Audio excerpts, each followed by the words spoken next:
Hello మా అందరికి Thandel movie అయితే రిలీజ్ అయ్యి అందరి దగ్గర నుంచి పాజిటివ్ టాక్ అయితే సొంతం చేసుకుంది మామ.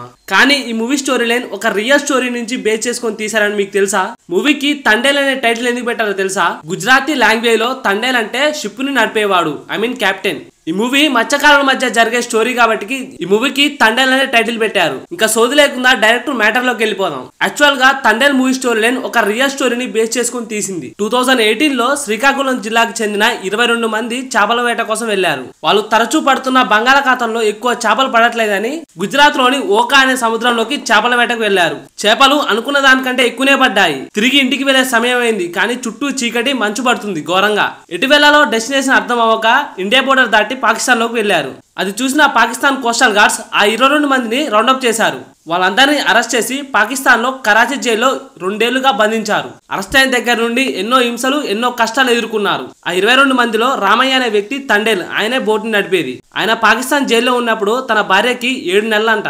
అలా చాలా కష్టంగా రోజులు గడిచాయి.